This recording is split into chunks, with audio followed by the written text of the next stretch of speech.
What's up YouTube, MyAirMyles here, and today we're taking a look at the Energenie Smart Home Gateway and Light Switch. While you watch me unbox these, let's have a quick chat about some frequently asked questions on this topic. So first up, you might be wondering, why bother with smart light switches at all? Well, ultimately it's convenience, along with all the automation options that they bring. For example, do you want a light switch to come on when you open your front door? You could do this if you pair the smart light switch with, say, a Hive door sensor and connect them through IFTTT. Or do you want your bedroom light to come on as soon as you turn off your morning alarm on your phone? Well, ever since November, you can do this by pairing the smart switch with Google Home and using the Google Assistant routines in the Google Clock app. Or maybe simply you just want to be able to get into bed before turning off your light and want an easy way to control your light from your phone.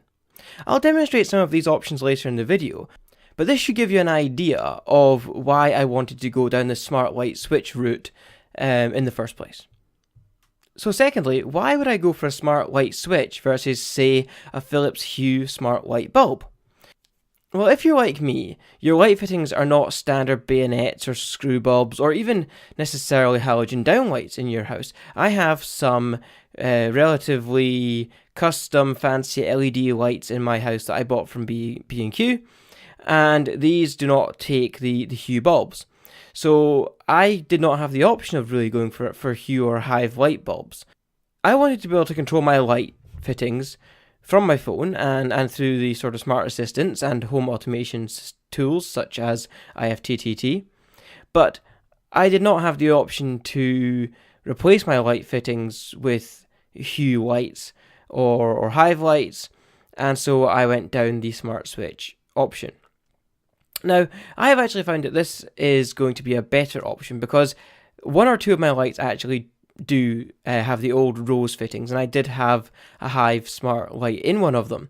The problem I found with that is that they use the standard light switch, so if somebody turns the power off at the light switch, the bulb no longer has any power.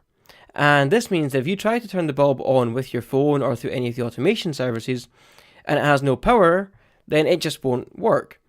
Whereas if you have a smart light switch, it's always wired into your home lighting circuit, so it always has power, and nobody in your house, be it guests, lodgers, family members, they can't just accidentally or on purpose turn off your light switch and stop your automation from working. The smart light switch being hardwired into your home power, your home lighting circuit, means that you do not run the risk of your home automation not working should somebody try to save the planet and turn off your light switches when you're not around. Okay, so the third question is, why did I go with the Energenie My Home solution? Well, when I was researching my options for this, the only company that supported the standard 2-wire fitting for light switches was the Energenie My Home setup for smart light switches. So the only ones that were compliant with the wiring in my house were the Energenie smart switches. I am aware now that other companies are coming out with smart switches that do support this also, but when I was doing my research, Energenie was the only one that supported it, and that's why I've decided to go down that route. And finally, I guess the question is, can I still use my light switch if the internet goes down? So I've still got power in my house, but I have no internet. Yes, you can. The Energenie smart switches work just like a normal light, except it's a push button instead of a rocking switch, and as I said, that comes with a lot of benefits, such as your family members cannot turn it off on you and stop the automation from working altogether. The automation will obviously stop working if your internet goes down, but you can use the smart switch as normal to turn the light on and off in the room, provided there is still power to the switch in your house. Okay, so that all said, now let's have a look at what came in the box. You get the smart switch, obviously, and you get the gateway, which is required to have the My Home Energenie service talk to the light switches and hook them all up to make the automation work. And it's a really very simple setup. You have the switch itself, which connects to the standard wires in your house, which I'll show you in a minute or two, and you get the Energenie gateway, which plugs into your home broadband router, or in my case, it'll plug into my switch because I have a slightly more complicated network here at my house. But yes, in the box, you get obviously the light switch, the gateway, an Ethernet cable, and the power cable. It really is a very simple setup, and now we'll go on to show you how I did that. One caveat here, and I need to state this, I am not a trained electrician, and I am just showing you how I did this to make this work. Should you choose to copy anything you see in this video, I accept absolutely no responsibility for anything that happens to you, your home, or your belongings. Okay, let's see how I set this up. So the first thing I did is plug in the power to the gateway. This is a standard USB cable which works exactly the same way as most smartphone charger cables these days.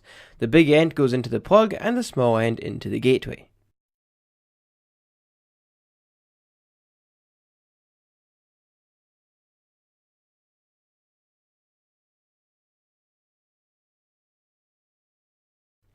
The light on the gateway comes on and is red. This indicates that it has power but has no internet connection. Next, I plugged in the Ethernet cable between my switch and the gateway to provide internet access, and after a few seconds the light turned green. This is good, it indicates that everything is working as planned. Next, I installed the My Home app from the Google Play Store on my phone, set up an account, and followed the very simple step-by-step process to get the gateway paired to my account.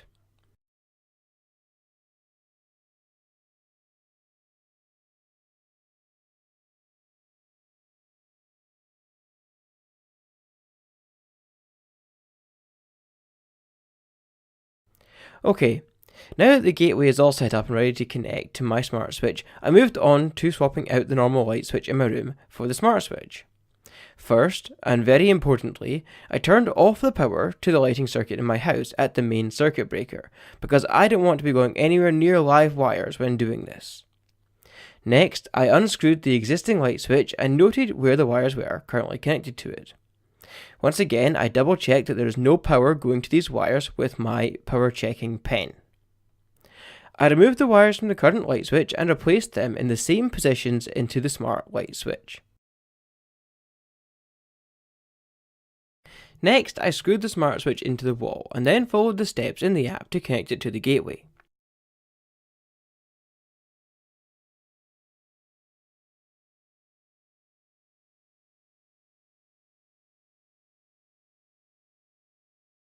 Finally, I tested turning the switch on and off from within the app on my phone. To finish, let's take a look at some of those automation examples I mentioned earlier. So, you can turn off the light from anywhere using your voice and the Google Home Assistant if you link it to your My Home account. Turn on bedroom light. Sure, turning the bedroom light on. Turn off the bedroom light. Sure, turning off the bedroom light. With the Google Clock app, you can now set a morning routine that will run immediately after you dismiss your alarm to do things such as tell you about your commute and turn on any smart device you have integrated with the Google Home Assistant, such as a smart light switch.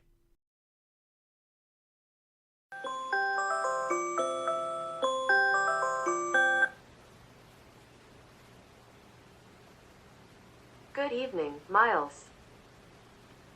Have a great day.